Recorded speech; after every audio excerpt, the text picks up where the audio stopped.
Welcome to Charter Communications' third quarter investor call.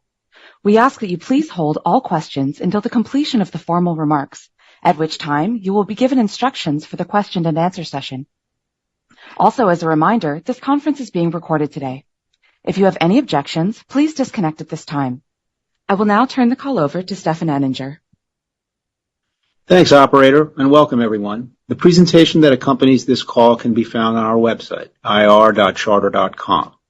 I would like to remind you that there are a number of risk factors and other cautionary statements contained in our SEC filings, and we encourage you to read them carefully. Various remarks that we make on this call concerning expectations, predictions, plans, and prospects constitute forward-looking statements, which are subject to risks and uncertainties that may cause actual results to differ from historical or anticipated results.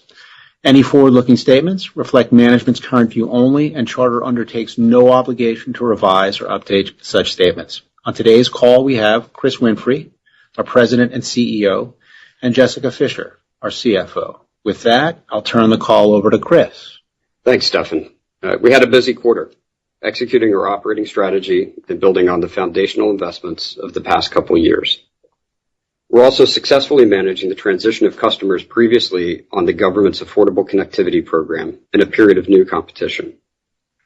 And while we expect some normalization of external factors as we head into 2025 and much lower capital intensity beyond 2025, we're not standing still, evidenced by the series of announcements we made in September. A market-leading customer service commitment, new pricing and packaging that makes better use of our unique assets in the marketplace, encapsulated in a brand refresh through Spectrum's Life Unlimited promise. There was a lot of flattering press about the importance of wireline networks and convergence this past quarter. We remain the only true convergence pure play in our footprint, with a fully distributed, gig-capable wireline and wireless network across a growing 58 million passings everywhere we operate, soon to be symmetrical and multi-gig in all of our communities. Our seamless connectivity capabilities are evidenced by our continued market-leading mobile growth. And in just over a year, we completed a full cycle of programming renewals and the launch of Xumo to fundamentally reposition video again as an important part of the connectivity bundle, whether full-value, hybrid, DTC linear packages, smaller non-sports streaming packages, or the addition of a la carte programmer apps to our broadband and video customers. We're well positioned to provide seamless connectivity and this new form of seamless entertainment to customers wherever they want to go. Before discussing the quarter, I want to express our sympathy and commitment to the communities across the Southeast impacted by Hurricanes Helene and Milton. These were devastating storms. The initial impact was significant, mostly because of power outages, downed poles and trees, and drops. All but approximately 10,000 of our customers, including homes and businesses fully lost, have had their service restored. In particular, we're still very active in the Asheville, North Carolina area and some remaining pockets of Tampa Bay. I'd like to thank our frontline personnel for their dedication and effort in keeping our customers connected. That includes our employees who live in the area and were directly impacted themselves, and the teams of employees from across the country who volunteered to help in the restoration. During the third quarter, we lost 110,000 internet customers. We added 545,000 Spectrum mobile lines and over 2.1 million lines year over year. Revenue grew by 1.6% in the quarter, while adjusted EBITDA grew by 3.6%. Were it not for the impact at the end of the ACP program in June, we would have grown our internet customers during the third quarter. Importantly, we've been successful in keeping low-income households connected. We continue to compete well against both wireline overbuild and cell phone internet, each with expanded footprints. And we remain confident in our ability to return to healthy, long-term growth. Our internet product is faster and more reliable. Our pricing is lower and similarly bundled with mobile. We expect market activity and selling opportunities to pick up over time. And the cell phone companies will face challenges as customer bandwidth demands continue to grow. As I mentioned, in the meantime, we're not standing still.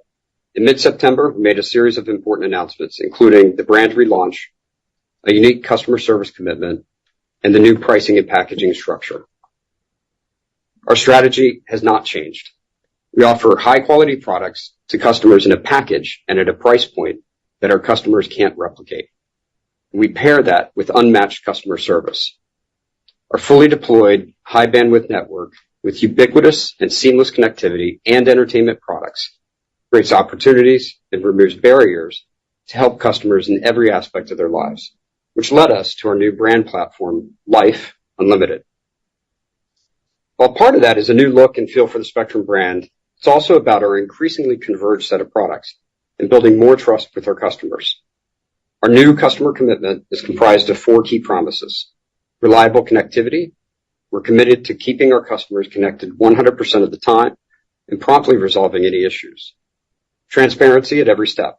We're committed to clear and simple pricing and timely service updates, and we will take responsibility when things go wrong. Exceptional service. We're committed to providing exceptional customer experiences. And finally, always improving, meaning we act on our customers' feedback to improve our products and customer service. We back up those commitments with guarantees. For example, to fix any service disruptions quickly, we commit to dispatch a technician the same day if the customer requests it prior to 5 p.m. If a customer needs help on a professional installation, a technician will be available the same or next day. We now back those commitments with proactive service credits if we miss the mark. We also don't have residential or SMB contracts, and if a customer is not completely satisfied with any services within the first 30 days, we give them their money back. We're making these commitments because we can, because we already made the investments in 100% U.S.-based sales and service with our own employees and frontline tenure through pay, progression, market-leading benefits, and tools and systems to make the job better for the employee and our customers. Our Life Unlimited brand relaunch also includes new pricing and packaging that better utilizes our unique product assets, which work better together to provide lower promotional pricing and lower persistent bundled pricing.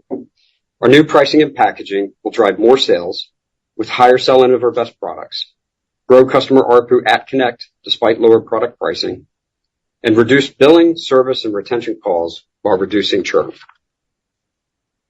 For example, we now offer our gig internet product at $40 per month when bundled with 2 unlimited mobile lines and or video. Customers that take the new double play will receive a 2-year price lock, and customers that take our new triple play will receive a 3-year price lock. And in that package, customers also get our top mobile tier, Xumo, and Cloud DVR at no additional charge. For customers who want our popular Spectrum One offering, that remains available. Now, with a higher starting speed of 500 megabits per second, with 1 free unlimited mobile line included for a year. Existing customers can also opt into our new bundles at persistent bundled pricing. And we have also increased internet speeds for existing flagship and ultra customers. It's still very early, but so far, our new pricing and packaging is showing promising results, including more video sell-in, more mobile lines per sale, and more gig sell-in. I expect those results and broadband sales to accelerate with seasoning of our marketing and sales approach over time. Our operating strategy remains simple. Sell more products to more customers, driving higher penetration against our large fixed asset, reducing the operating and capital cost per product with lower churn to ultimately drive more cash flow per passing. And we're making investments in that large fixed asset through our network evolution initiative, which brings multi-gigabit speeds to 100% of our customers.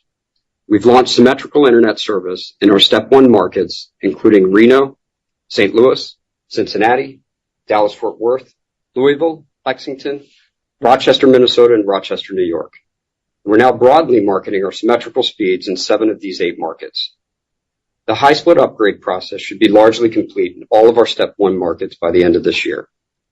We're making progress on Step 2 DAA and Remote PHY markets, and we've deliberately slowed these markets to get the software fully certified to our specs. That has pushed back equipment purchasing and operational deployment, and we now expect our Network Evolution Initiative project to be completed in 2027. Excluding the benefit of future capital and operating cost savings, our network evolution has and will cost a very low incremental $100 per passing. We have full visibility to that outcome. We'll update our multi-year capital expenditures outlook, including the new phasing of our network evolution spend when we report our 4th quarter results in January. In video, over the past year, we transformed all of our major programming agreements in a way that works for our customers and for Charter, including a recent early renewal of Warner Brothers Discovery and then NBCU. These agreements give customers greater overall package flexibility and the ability to include all the key streaming apps from programmers within our Spectrum TV Select packages. That enables us to offer what we now call seamless entertainment, a first for the industry at no extra cost. We also have paths for customers to upgrade to the ad-free version of these apps. And we will sell programmer apps a la carte to broadband and skinny package video customers. We also have the renewed support from our programming partners to get behind each other's products and distribution for a healthier video ecosystem and better choice and value for customers. More to come on this, but the inclusion of Max with its HBO content and TV Select and how we plan to promote Max to our broadband customers and vice versa will show how we and the programmers more broadly can support one another with our customers front and center. By early 2025, we'll be providing our TV Select customers up to $80 per month of retail streaming app value at no additional cost, including the ad-supported versions of Max, Disney+, Peacock Premium, Paramount+, ESPN+, AMC+, Discovery+, BET+, and ViX. Seamless entertainment, even easier with Xumo, which proves unified search and discovery with a market-leading voice remote and the highest-rated pay TV streaming app in the U.S. Over the last couple of years, we'd moved away from bundling video in our offers because the value proposition to customers had fallen. We still have some work to do to operationalize the new customer proposition, including the customer front end for programmer app authentication and programmer credentials, but we're proud of what we can offer customers, existing and new, in terms of value and utility. And that breakthrough is why we are including video in the new bundles we launched in September. Fundamentally, we believe that maintaining and evolving the video business, even if it isn't growing, helps customer acquisition and retention by making use of our scale and capabilities and adding more value into our unique, seamless connectivity relationship. Video still has positive cash flow and provides us with option value. So a lot of exciting things happened in the third quarter. Our continued success in mobile is certainly one of those. Our mobile offering continues to evolve, driving strong results and supporting our new pricing and packaging efforts. We had our highest port-ins quarter ever. Our highest mix of ads on Unlimited Plus, driving higher customer value and ARPU. And our lines per customer continues to grow nicely. Today, approximately 8% of our total passings take our converged offering of internet and mobile.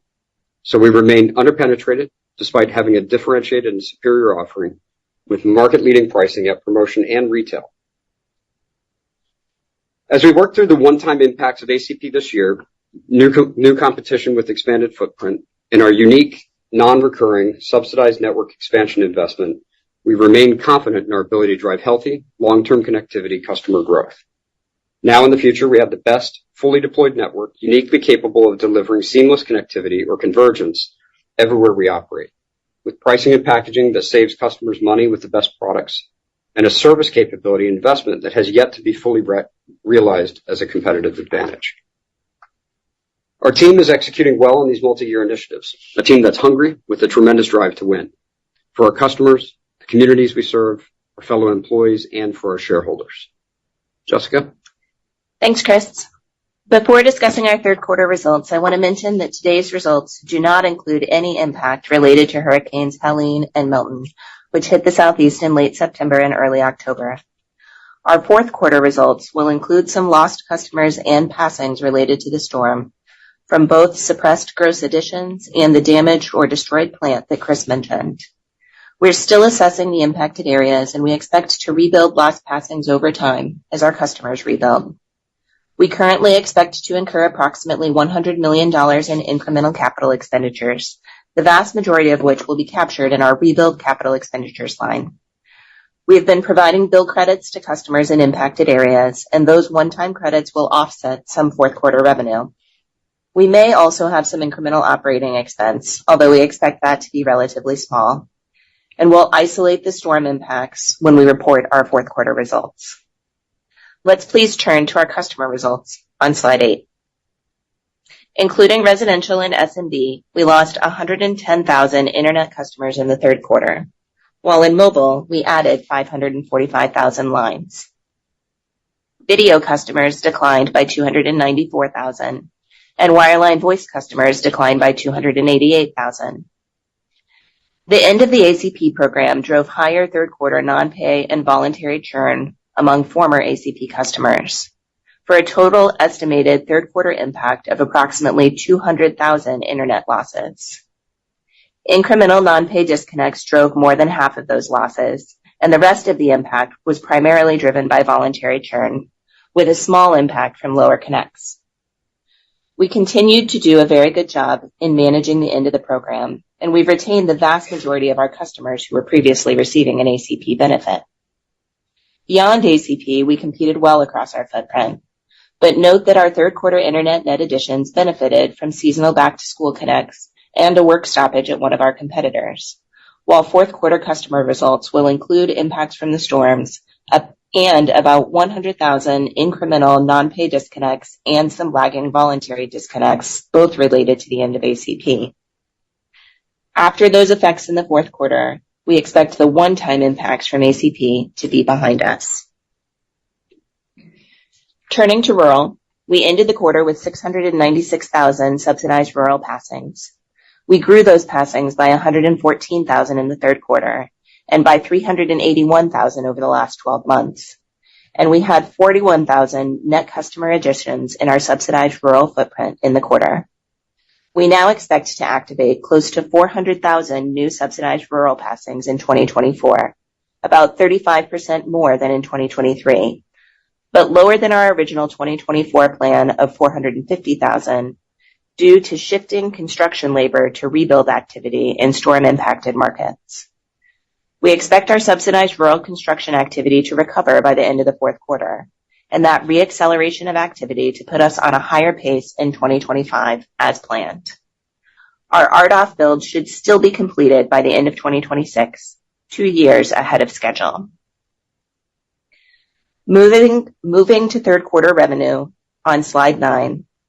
Over the last year, residential customers declined by 1.8%, while residential revenue per customer relationship grew by 1.8% year over year, given promotional rate step-ups, rate adjustments, the growth of Spectrum Mobile, and $63 million of residential customer credits in the prior year period related to the temporary loss of Disney programming in September 2023. These factors were partly offset by a higher mix of non-video customers, growth of lower-priced video packages within our base, and $25 million of costs allocated to programmer streaming apps, which are netted within video revenue. As slide 9 shows, in total, residential revenue grew by 0.3% year over year. Turning to commercial, total commercial revenue grew by 2% year over year, with SMB revenue growth of 1% year over year, reflecting higher monthly SMB revenue per SMB customer, primarily due to rate adjustments. Enterprise revenue grew by 3.7% year over year, driven by enterprise PSU growth of 5.7% year over year. And when excluding all wholesale revenue, enterprise revenue grew by 5.9%.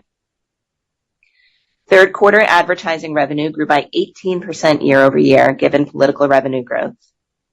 Excluding political, advertising revenue decreased by 6.3% year over year due to higher levels of inventory in the market, partly offset by higher advanced advertising revenue. Other revenue grew by 11.6% year over year, primarily driven by higher mobile device sales.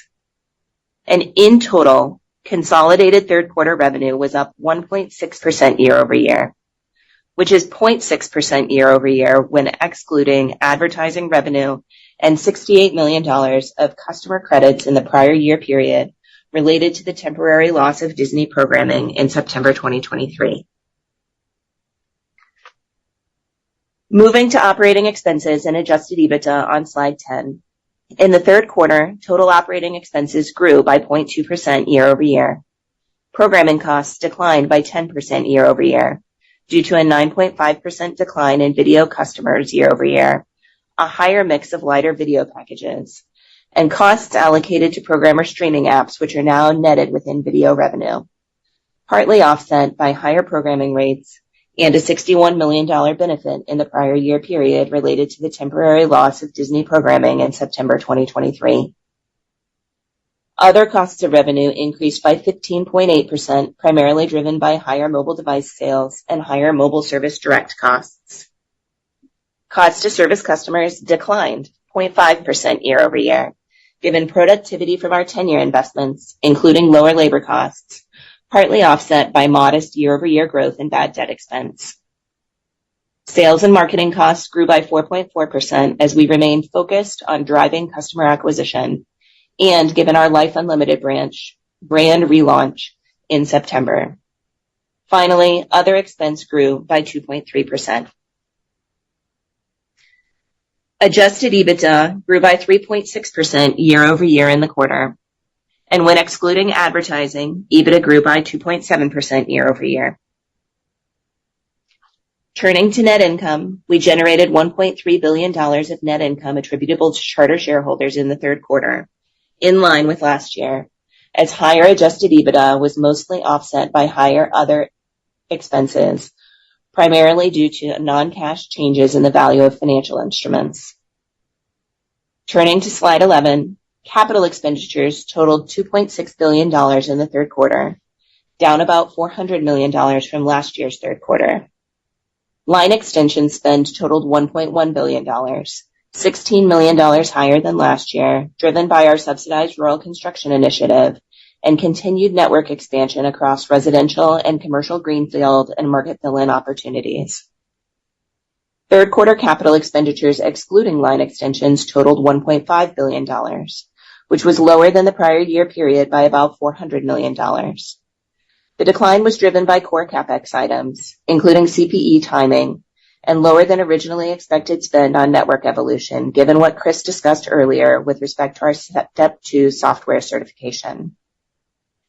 We now expect total 2024 capital expenditures to reach approximately $11.5 billion, down from approximately $12 billion previously. That update reflects full year 2024 line extension spend of approximately $4.3 billion, down from $4.5 billion, partly offset by slightly higher core CapEx, primarily due to the shift of some of our construction labor from rural efforts to hurricane rebuild activity. The update also includes 2024 network evolution estimated spend of approximately $1.1 billion, down from the previous estimate of $1.6 billion. Much of that originally planned 2024 spend is being pushed into 2026 and 2027. As Chris mentioned, we will update our multi-year capital expenditures outlook when we complete our 2025 operating plan and report our fourth quarter results in January. We now expect our total BEAD spend will be substantially less than our spend in RDOF, in each case net of subsidies. That lower outlook reflects the most recent broadband map updates in terms of available unserved passings near our network and the less favorable rules framework in BEAD when compared to RDOF and state grants. We have been in regular communication with the states in which we operate, and we are generally the largest rural builder in our states through RDOF, ARPA, and other grants. While we're still finishing the 2025 operating plan, it's clear 2025 capital expenditures will not exceed the range of capital spend that we outlined in January of this year, even inclusive of a small amount of initial BEAD spending. Looking beyond 2025, we expect total capital spending in dollar terms to be on a meaningful downward trajectory, even inclusive of BEAD spending. So total capital intensity is now poised to decline significantly after 2025, even including the unique one-time opportunity that subsidized rural spend and network evolution has presented us. While we always prioritize our cash flow for organic opportunities first and then accretive M&A and buybacks, there are no organic capital expenditure opportunities on the horizon that give us concern with that capital intensity outlook. Free cash flow in the third quarter totaled $1.6 billion, an increase of approximately $520 million compared to last year's third quarter. The year-over-year increase was primarily driven by higher adjusted EBITDA and lower CapEx. We finished the quarter with $95.1 billion in debt principal. Our current run rate annualized cash interest is $1.0 billion. We repurchased just under 850,000 Charter shares and Charter Holdings common units, totaling $260 million at an average price of $311 per share, less than we had originally expected as we became restricted as a result of our negotiations with Liberty Broadband. As of the end of the third quarter, our ratio of net debt to last 12-month adjusted EBITDA moved down to 4.22 times. We remain committed to our levered equity strategy and to share repurchases as a component of that strategy. Our leverage ratio may decline further given our pause in buybacks, but we look forward to resuming our program when we are able, and we have not changed our target leverage. With that, I will turn it over to the operator for Q&A. Thank you. At this time, if you would like to ask a question, please click on the Raise Hand button, which can be found on the black bar at the bottom of your screen. When it is your turn, you will receive a message on your screen from the host allowing you to talk, and then you will hear your name called. Please accept, unmute your audio, and ask your question. As a reminder, we are allowing analysts one question today. We will wait one moment to allow the queue to form. Our first question will come from Kutgun Maral from Evercore ISI. Please go ahead. Good morning, and thanks for taking the question. Just one on broadband. Net adds in the quarter were very encouraging, with a return to quite meaningful sub-growth, excluding ACP. Is there any color you can provide on the competitive backdrop and perhaps any early reads on the underlying broadband trends in the fourth quarter, excluding the incremental ACP net losses you called out? Thank you. Sure.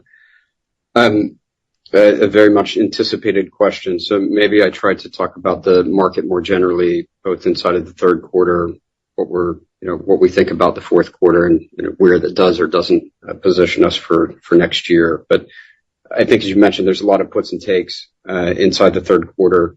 Underlying all that is that we are competing very well in a marketplace that still has lots of competition, lots of new competition with expanded footprint. In the third quarter, we did have some benefits, that are unique to the third quarter, seasonality, which is typical. We also had some, not large, but some positive impact from a competitor who had a work stoppage. I think that's well understood. And then we had obviously the downside of significant ACP, primarily through non-pay disconnects and voluntary churn, but we're managing that well. And in the fourth quarter, when you think about the seasonality and the work stoppage benefits, we won't have those inside the fourth quarter. We'll still have approximately 100,000 non-pay to deal with from ACP that we expect to see early in the fourth quarter. And we also have some hurricane impact, and so that'll impact subscribers, credits, as well as Jessica mentioned, some capital and rebuild. And so then I think the bigger question is, as you look out, where does that leave us? We're not about managing for short term for quarters. We're really about thinking about the long term for the business.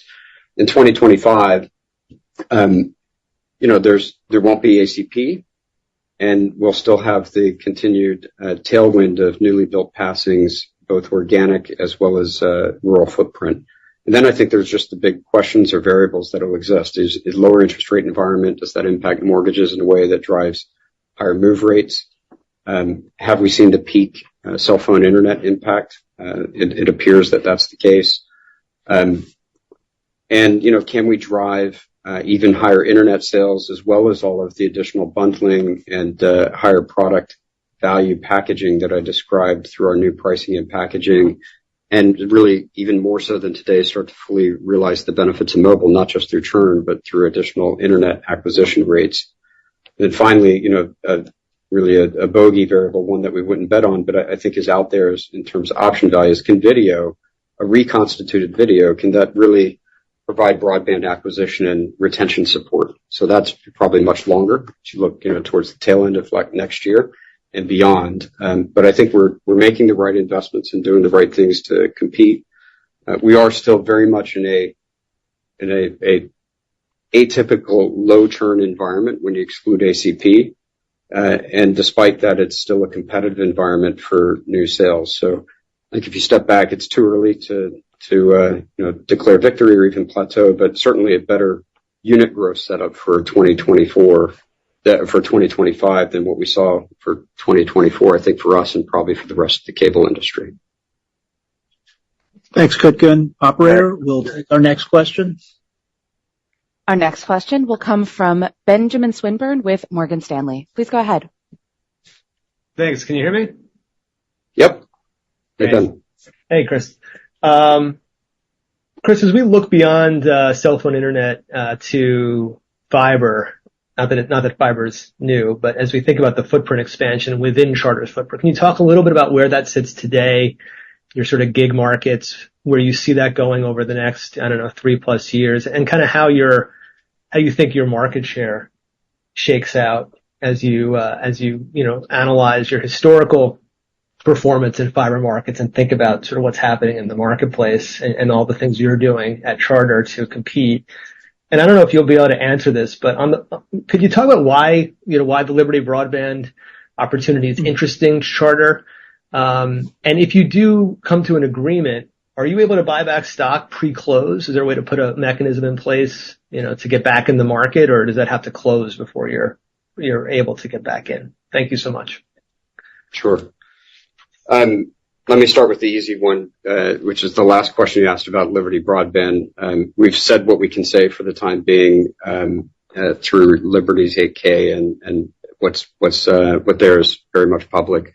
I think we're going to have to stay quiet until there's something more to talk about in the meantime, at which point, of course, we'll talk through everything that you just asked. I know those are important questions, so unfortunately, just going to have to deflect those for the time being. But if you step back to gig overlap, which includes all types of gig overlap in our footprint, it's roughly 55% today, and where it goes, I think, depends on people's access to capital, what happens in the M&A environment.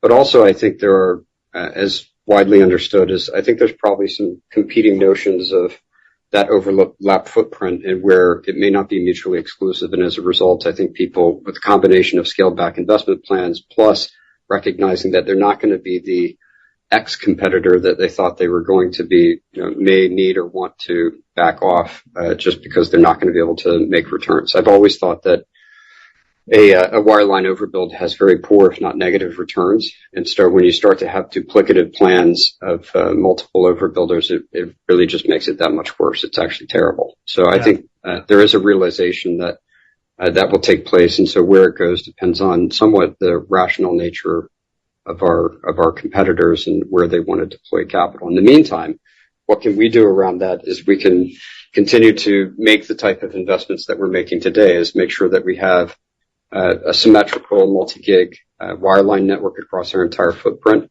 have a seamless connectivity product through convergence that none of our competitors can ubiquitously use to compete, and then add to that the ability to save customers significant amounts of money, obviously with mobile, where we offer a tremendous advantage in given our structure. But also in some of these rural footprints, as strange as that may sound, we offer customers the ability to save, significant amounts of money with their wireline phone relative to what they pay. I know that's not in vogue to talk about, but the reality is something I think we could use specifically in that market to drive even faster penetration in the rural footprint. So overall, in our existing inside of our new footprint, I think we have a great set of assets, a better and faster set of products, higher quality service because we're 100% onshore here in the U.S. with sales and service, primarily with our own employees who are committed to that high quality service.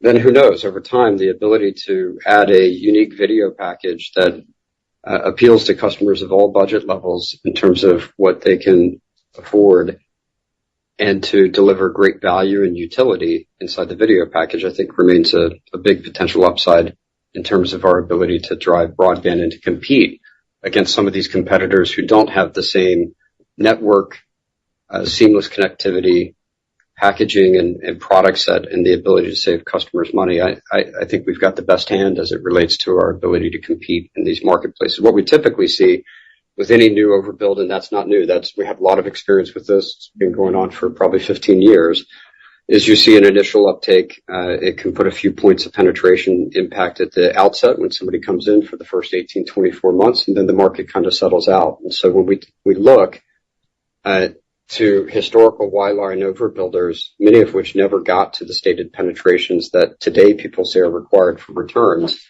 and that includes DSL conversion. I feel pretty good about where we can go over time, how we can compete, and the fact that at some point the reality will be there that there's not a great financial return for wireline overbuilds when it's a single, much less if it's a multiple. Thanks so much, Chris. Thanks, Ben. Operator, we'll take our next question, please. Our next question will come from Jonathan Chaplin with New Street Research. Please go ahead. Morning, guys. Chris, I'd love to just touch on the brand repositioning. From our perspective, I think it's a pretty profound change in the strategy.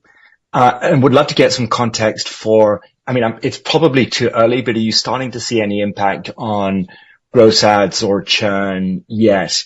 And when do you think, how long do you think it sort of takes to really start to be felt in the business?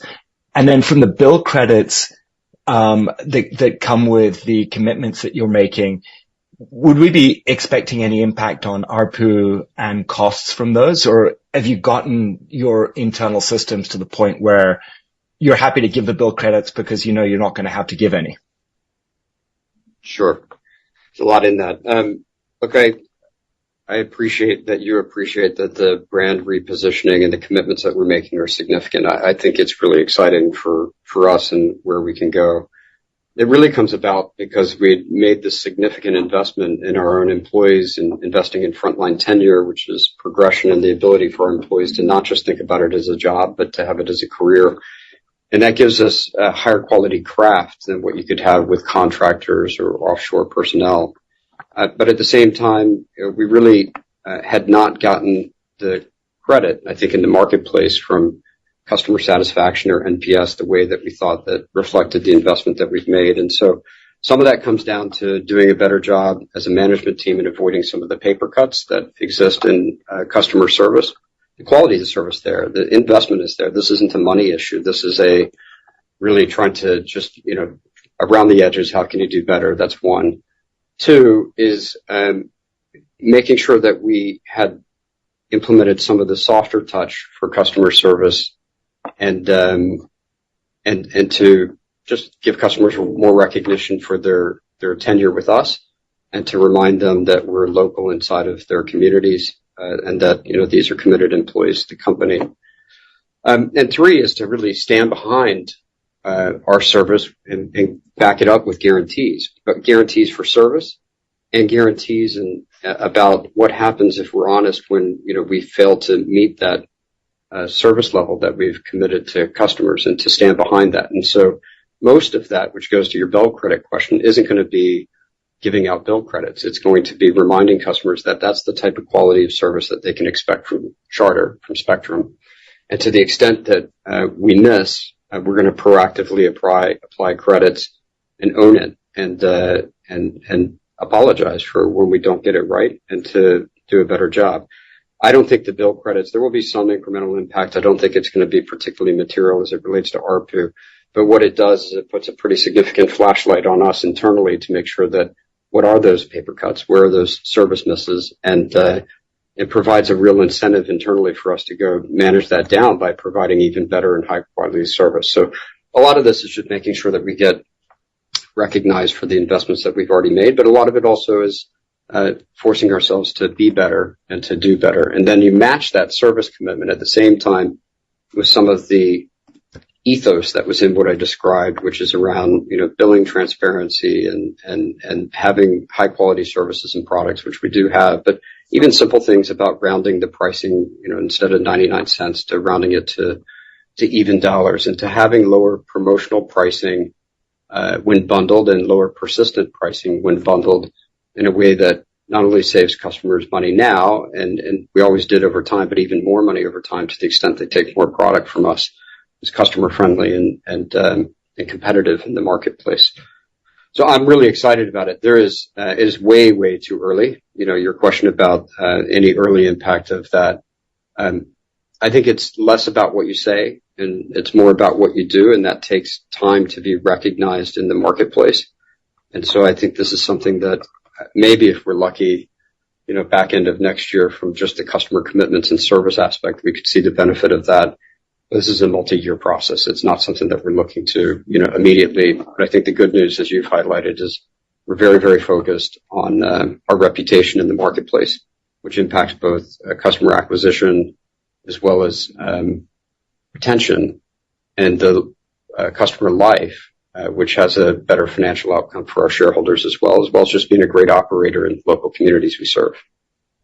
Maybe the one early item that I think is really clear that's worth pointing out, though, is that the bundled strategy in what was rolled out in the new pricing and packaging is being really successful in doing the things that we hoped that it would do, which collectively sort of drive higher customer ARPU in terms of getting customers to take higher tiered packages, getting customers to take more products inside of those packages, and also sort of expanding the number of mobile lines that we're seeing sort of taken per customer. So the one piece I think that's been easy to see up front is that strategy around sort of pushing value back into the bundle and utilizing that to drive higher customer ARPUs, I do think will be quite effective. Yeah, it's the old strategy that you can lower your product pricing and have higher customer ARPU both at the time of sale as well as over time, and have longer customer lives and have lower operating costs and therefore have better returns by doing the right thing. Thanks, guys. Thanks, Jonathan. Operator, we'll take our next question, please. Our next question will come from Craig Moffett with MoffettNathanson. Please go ahead.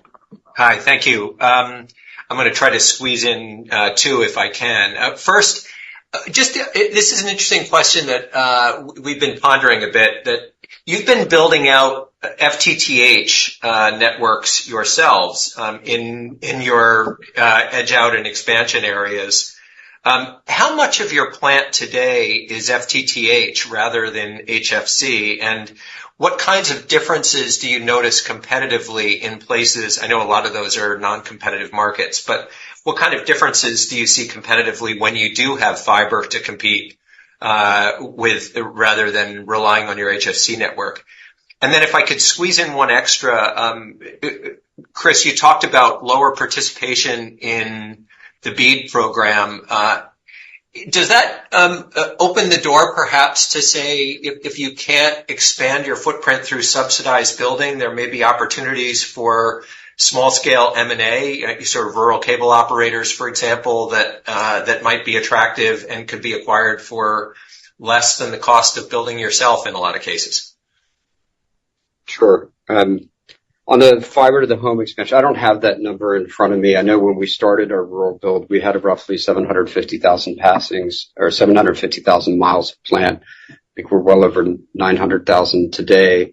If you think about how that's evolved over time, at the time we were 750,000 miles of plant, we were about 50-50 in terms of construction.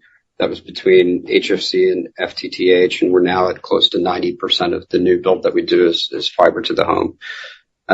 We do that simply because on the increment it's fine to do. The reality is what we see from a competitive standpoint as well as from a service standpoint, we see absolutely no difference. In fact, in our fiber to the home footprint, oddly enough, we have a slightly higher trouble call rate than we do inside of our HFC plant on a 10-year adjusted basis for customers and plant construction.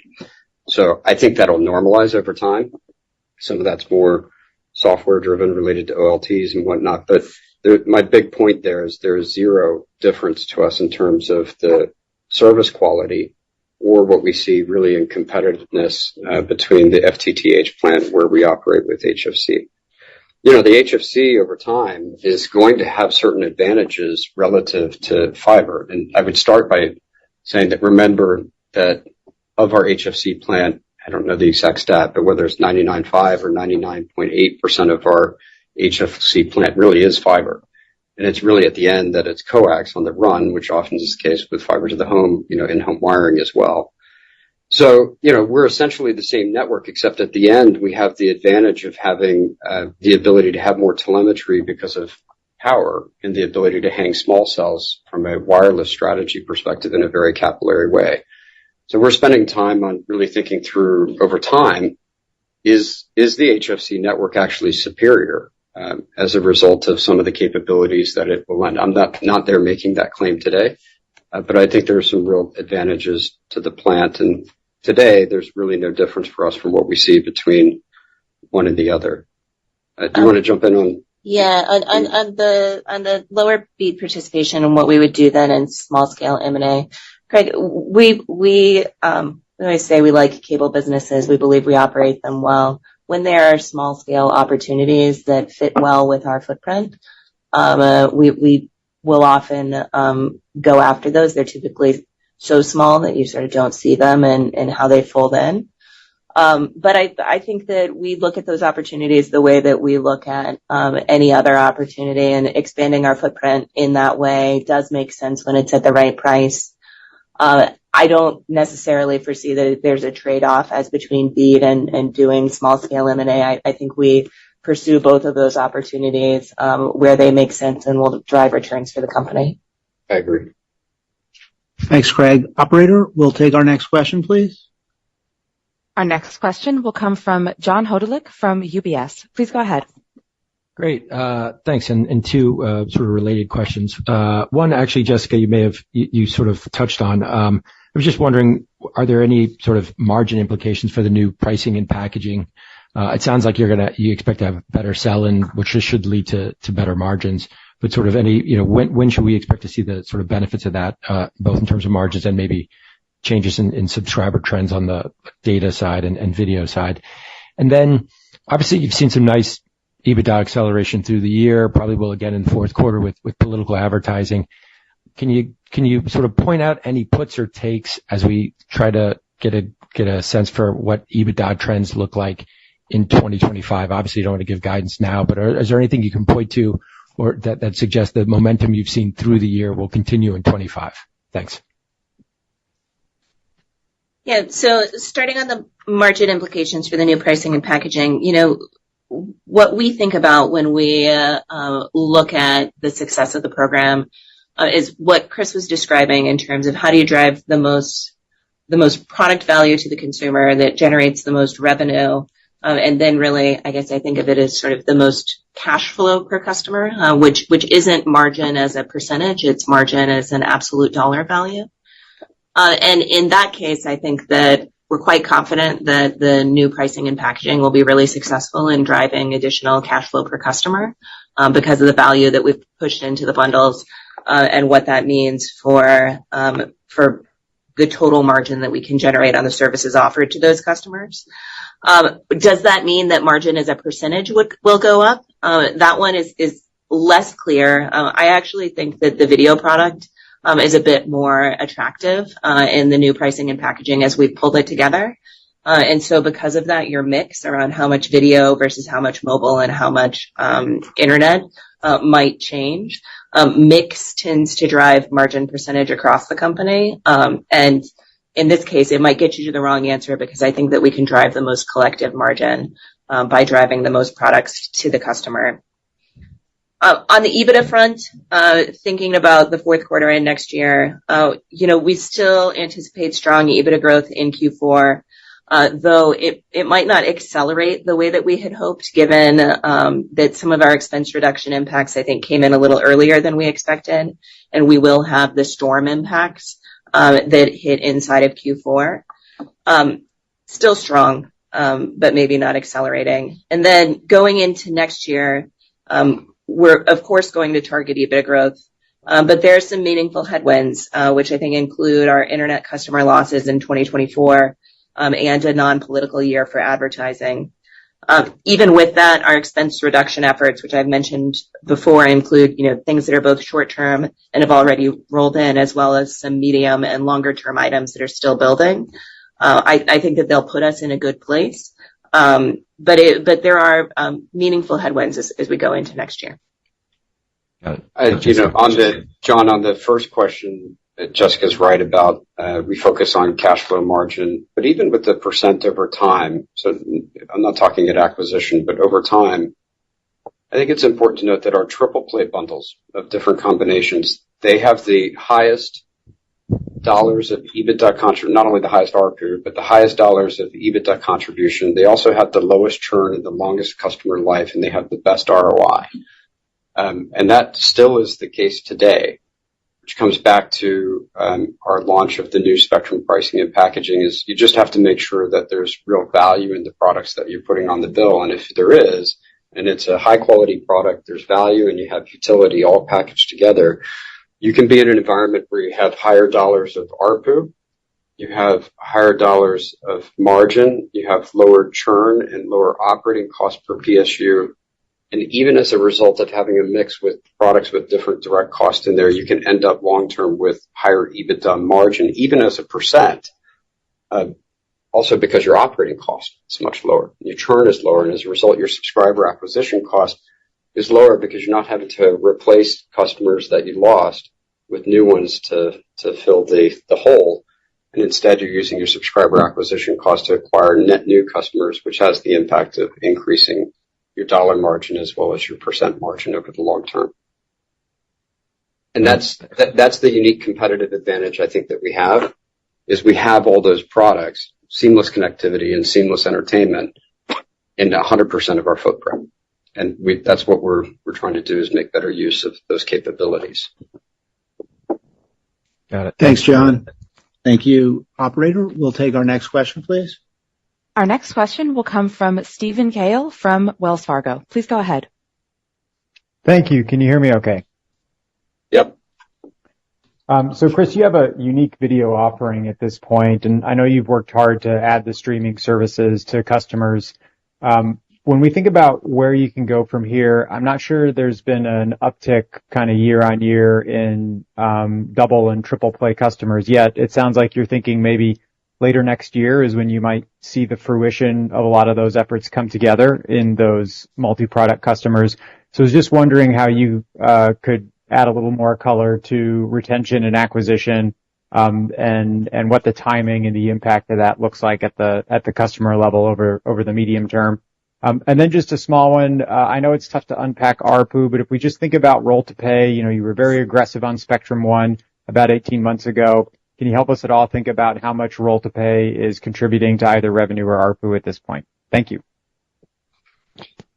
Why don't I take the first one, and Jessica, if you have thoughts on the second. I agree, we have a unique video offering, and at the same time, it's easy to get impatient as to how quickly we can get all that fully rolled out in a way that's easy for customers to understand, appreciate, sign up to, and utilize. And yet, when you think about that first half of 2025 that I talked about to fully operationalize it, it's really, that would only be 18 months from the time we first started to enter into these programming agreements. And so it's a relatively short period of time when we're going to be fully operationalized. So our goals, our priorities here was first to really focus on getting all these programming agreements done in I think what turned out to be a 12 or 13 month period. So pretty quick to, really run through all of those programming agreements, some of which were early renewals because programmers were getting behind us. The second piece is to just physically get launched the programmer apps to form part of our seamless entertainment so that customers can subscribe to those. It's not the same because they have broader direct-to-consumer businesses, and we need to work with them on authentication as well as programmer-specific credentials, which means that in its current state, it's a high-value proposition, but it's not always easy to find, and it's not always easy to subscribe and to manage your existing subscriptions potentially with those programmer apps. And so that's the environment that we sit today, which is good take-up, but not exactly the most customer-friendly proposition just yet, which is what we're working through. The third priority, first was programming relationships. 2 was launch the direct-to-consumer app. Third is to implement the ability for customers to upgrade to the ad-free version of these apps, only a couple of which has already been launched, so we're well in the progress with that as well. And then the final piece is really to put it all inside of what I would call a video portal, which allows you to manage all of your video subscription with us, including all of the programmer apps, when it's included as part of your offer, when it's upgrade to the ad-free version, where we have economics as well. and the ability to sell these programmer apps to our broadband customers or to our skinny package video customers, all in a single place where you can manage your subscriptions. And that's a compelling marketplace for video that we're developing today, and it requires, some pretty significant cooperation as well, as you can imagine, with the programmers. And we think we'll have all that placed in the first half of 2025 and be able to present that to customers as part of our pricing and packaging. I think there was some misconception in the marketplace that thought that we were going to do some big, huge marketing campaign and that would have a financial impact next year. That's really not the case. The investment we're making is the utility of finding all of this in a place that can manage your subscriptions and then being able to activate all of that within Xumo in particular or other platforms. And the marketing and sales that we're doing really is tied to our new pricing and packaging as part of these bundles that we're putting out. So longer term, I expect all of that to have a pretty significant impact on acquisition and retention, certainly for video, but hopefully also with internet when bundled together.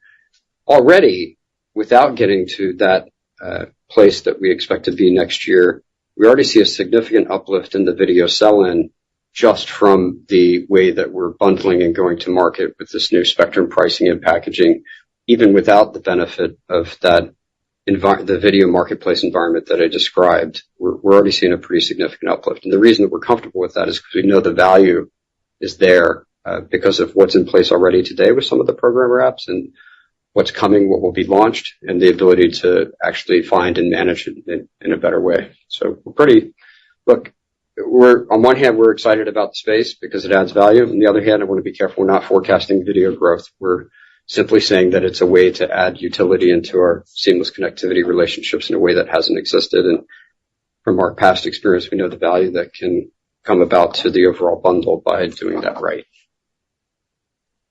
I'll take the other one on the mobile, called roll to pay rates. We still see our free lines converting to being paying customers at very strong rates. In terms of the impact that has on ARPUs across the system, so once you get to I'm going to say normalized, but once you get to a similar number of overall free lines inside of the system in a year over year, then you no longer end up with the same sort of boosts or impact of the year over year or the same year over year impact on ARPU.